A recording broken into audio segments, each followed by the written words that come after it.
Thanks a lot for the wonderful introduction. Welcome again to everybody and to my panelists.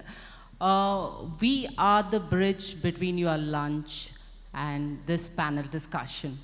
We will surely make sure that we will complete it in next 20 to 25 minutes ASAP so that we'll all again catch up outside. Okay, let's come to the topic, right? Diversity, inclusion, equity. These are something which I think everybody is striving today. And fostering a culture of diversity, inclusion, just not playing the game of numbers that we need 50% of male or 50% of female. Probably we are slowly going beyond these number metric games today. Fostering a culture of diversity can come with many advantages. May it be like better productivity in the organization, a fair platform to people to play around, and also a lot of employee satisfaction, right? These are few things which we've been observing of late. And if you look at it, diversity, equity, or inclusion, there is no dot to it. It is not a destination. It's surely a journey, and we are all in it, right? So let me just start with my first panelist, Divya. Welcome again. Thanks, so Asha. My question to you is, right, today you have been with about 30,000 employees in GE. You've been looking at diversity, inclusion, and equity as a very important organ of your organization. What do you think the kind of impact what you are seeing in the organization on D&I? And also, what is the role of a leadership in this, right? We need a very strong buy-in from leadership. What do you think that buy-in is, and how are you kind of implementing this entire scenario, Divya? Thanks, Asha, and hello to my fellow panelists. Hi, everyone in the audience. It's a pleasure to be here. I'd like to quote a couple of statistics here, and I've been reading up on DEI a lot in the last 6 months as I was looking at my own role and how do we drive value and impact in the organization. And something interesting that I came across was 87% of the most admired companies across the world see a positive impact of DEI on their business performance directly. There is substantial amount of research that proves that diverse teams managed inclusively outperform homogeneous teams. There is also other ton of research that Asha alluded to, which talks about better decision making, better employee engagement levels, higher retention, and a higher feeling of belonging within the organization. And as we've been on this journey, I think we've been able to see some of these play out within the organization of GE Healthcare. We're about 4,500 people strong. But I think one major question I'd like to ask each one of you is, imagine what would happen to your business goals of growth, innovation, or safety if every employee of your organization operates at the highest level of performance, right? Because that's really the goal here. That is a game changer, and that happens when we embed DEI into the business strategy. We don't run it as an intervention. We don't run it as a program. We don't run it as an initiative. We embed it in the organizational strategy, and that's when it starts to unleash the power and potential of every single employee. And within GE Healthcare, I think and most of you would know that earlier this year, we became an independent company. So we came out of the GE conglomerate, and now GE Healthcare is a fully independent company listed on NASDAQ. And as we were forming the new company, we are all co-founders in the company. One of our culture operating principles is around inclusive leadership. And the heart of embedding DEI in business is through inclusive leadership, and that's how important it is. And when I talk about inclusive leadership, it's basically leaders at the top role modeling certain behaviors and traits, having a vision, and following through with accountability. And what are the traits that we look at? We look at traits like authenticity, self-awareness, self-assurance, respect, flexibility, inclusiveness, right? So these are some of the traits, and even emotional resilience. So when you look at these traits, and then how do you equip your leaders, your frontline leaders, as well as your business leaders, to emulate and to demonstrate these values in the organization in day-to-day decisions that they are making. Because when employees see that play out, that's when they think that the organization is serious about it. So I would leave it there in terms of two things for us to drive inclusive leadership in the organization. One is around self-awareness, right, and recognizing biases in self. Everyone has a bias, right? It's about acknowledging and then working towards that. And second, how do you listen, truly listen to understand and not listen to respond? Because then that's where you start acting on your biases as well, right? So that would be my insights, Asha. Thanks, Divya. Quite wisely put that for sure there is a very, very important aspect when we look at D&I, that is the leadership buy-in, right? The sponsorship, the mentorship, the kind of policies what we adapt ourselves. So I think I'll go to the next point of discussion with Mr. Guru. So I'm sure we have seen, like, this diversity, inclusion, equity, all of this very recently in India. It is not something like, which is there since decades, and like at least we are aware of it recently. And I'm sure a lot of companies are coming out with initiatives which are actually like, binding this diversity together to make sure that, like, we are achieving the kind of targets or goals or KPIs, whatever we have put up in the within the AOPs. Today, the diversity inclusion is also included in our AOPs, right? To make sure that we have a strong driving factor where, like, we focus our energy into that. So, Guru, I would like to understand from you, what is the scene with Indian market and, like, with a 35,000 people workforce with you in Omega, what is that you think that, like, how Indian market, Indian industry is evolving as a D&I agency? Thank you, Asha. See, looking at it, Omega Healthcare point of view and also from the Indian industry point of view, you specifically asked for, you didn't hear this in the decades, etc. At least, last 3 decades I am in HR, and then the popularity of DEI in the last 15 years, very, very important. But if you look at it from the general Indian industry per se, our labor legislations like Equal Opportunity or Equal Remuneration Act is all connected to ensure that there is diversity and inclusion, from majority of our social enactments. Even our proposed labor code, wage code, or the social security code, it actually talks about how organizations and the governments look at gender diversity or any other area. In the current context, when we look at diversity in India, India itself as a country, we are a highly diverse, culture. We are known for the best diversity in the country itself,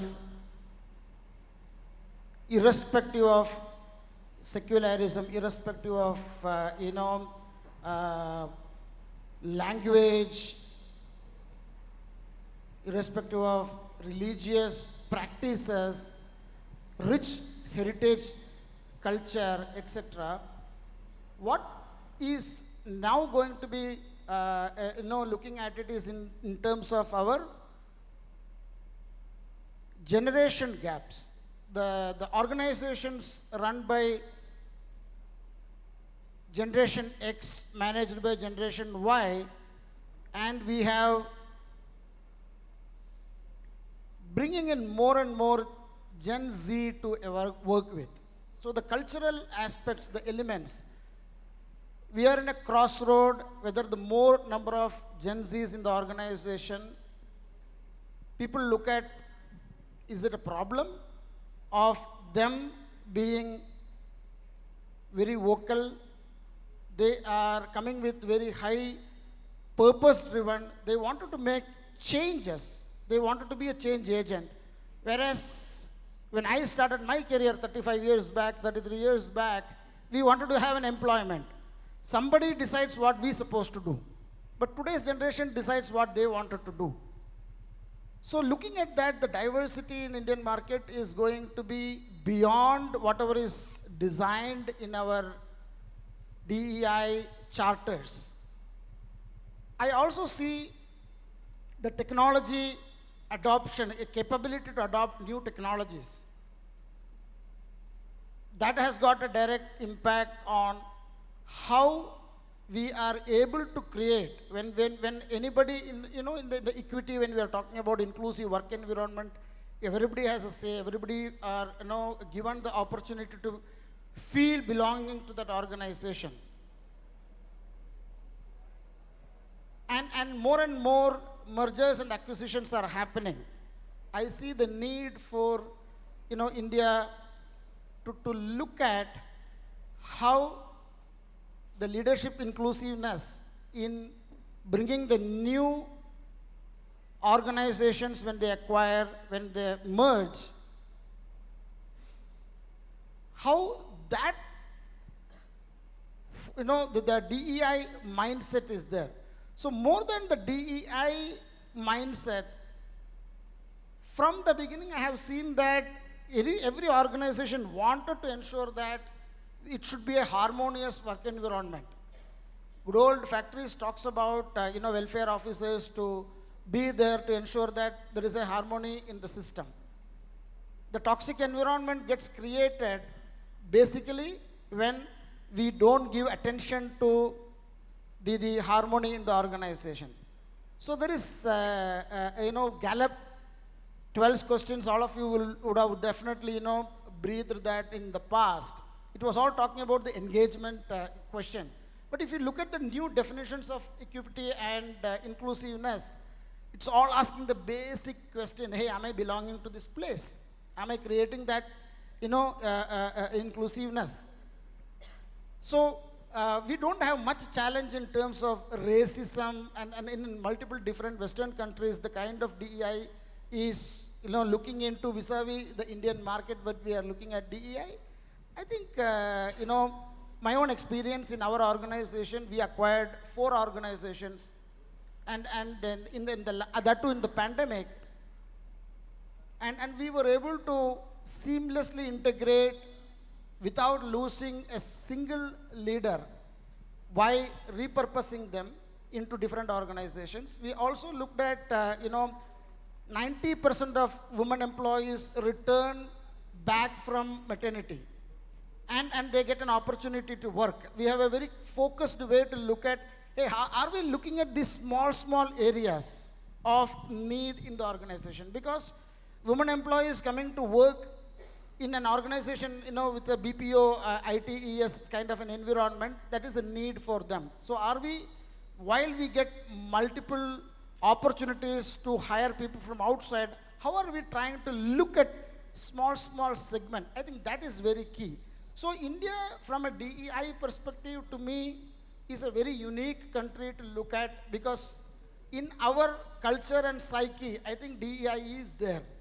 We look at every female employee or any female as a goddess. That is how the whole generation is taught. We have been given even an animal is treated as a god. So if you look at our, going back to our history, I think we have a lot more to give back to the whole universe about DEI than we need to imbibe anything new, in my opinion. Thank you. Thanks, Guru. So that was diversity, equity, inclusion, religion, culture, legacy. Yes, experience speaks. Beautifully put, Guru. Thanks a lot for that. Okay, coming to Alex, right? Alex, we are seeing a lot of initiatives which has been taken by Indian company or even our global companies, right?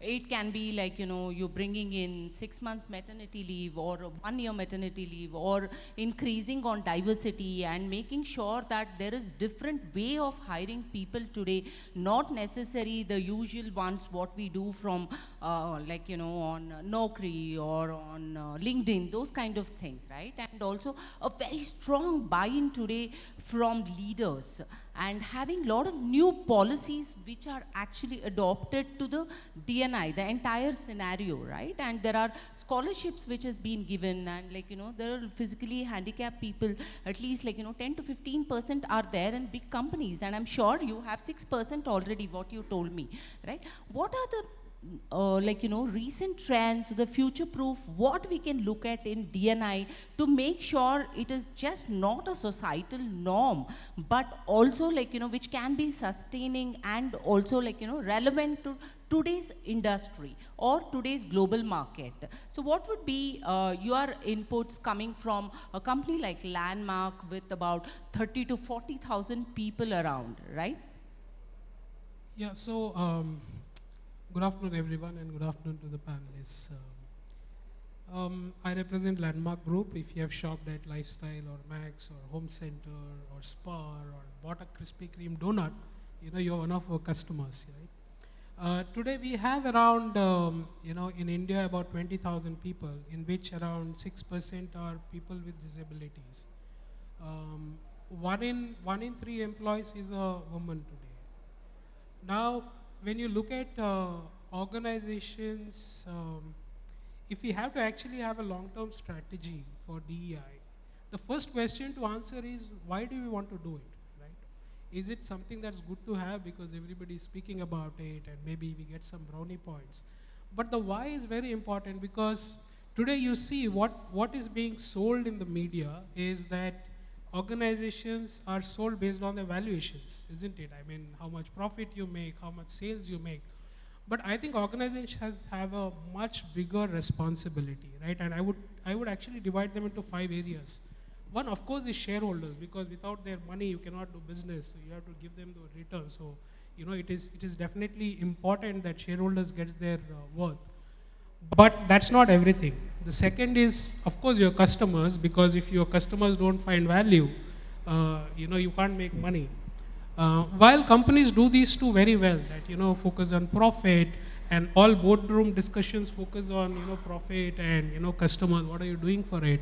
How many times, you know, do we see that the social impact of an organization or an environmental impact on an organization or the impact on the employees? So these are the 5 pillars which, you know, we need to be able to answer, that as an organization, look at if anything that has to be done in a country, the first player to do it is the government, right? So government, you know, sometimes have to compel. Like today, the government has mandated that in every board there should be at least 1 woman, right? But if corporates cannot lead it, nothing can be done, because that's the most major stakeholder, industry and corporates. And therefore, the question is that if every organization, every board, every leader has this equal balance on all these 5 pillars which I spoke about, social impact, and, you know, to answer what you said, that DEI cannot be completely decoupled from what is happening in the society, right? If today we see that, you know, there is this awareness about LGBT, right? It is not just because, you know, it will get me some brownie points that I will focus on that. If that is a need in the society, only organization can make that change.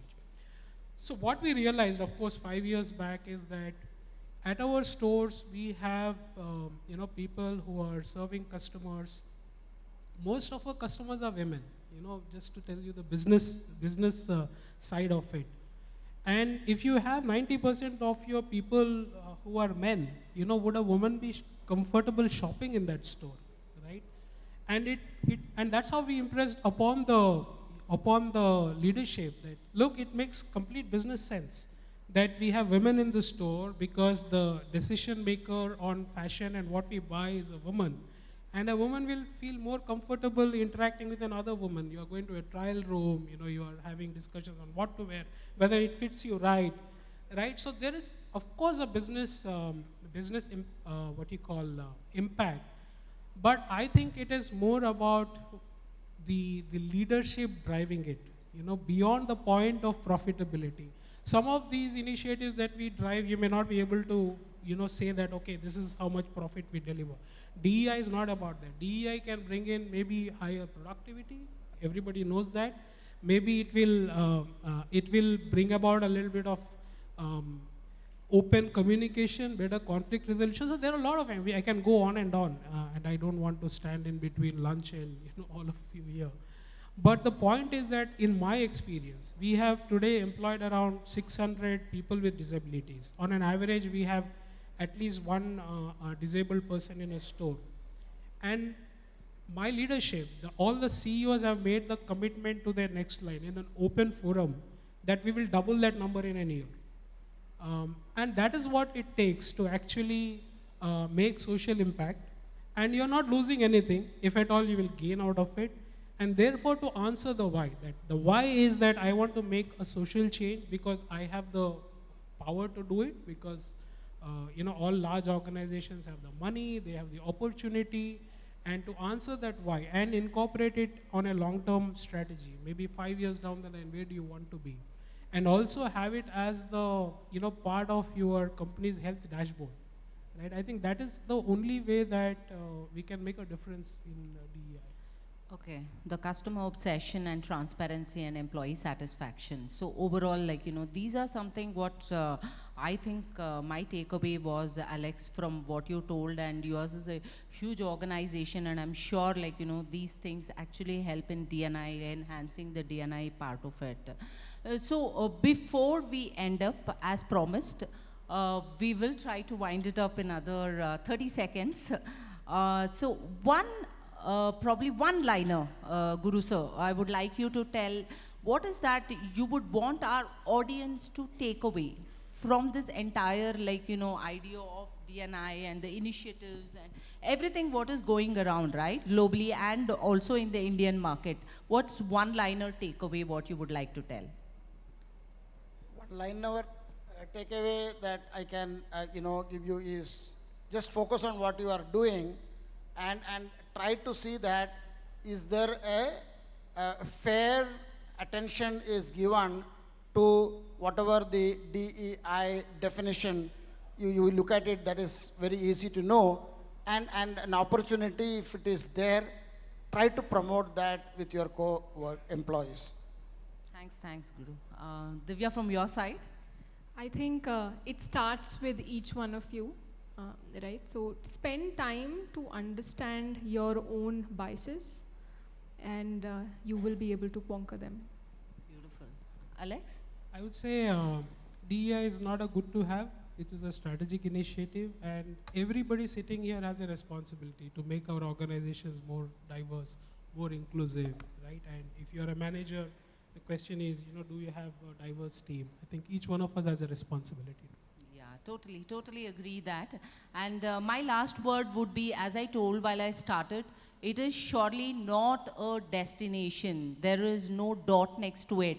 It's a journey, and we are all in it, and we will make sure that we will make that difference. And thanks a lot. And we would want one or two people probably give your inputs, or if you have any questions to us, probably we can take it up quickly. Yeah, yes, ma'am.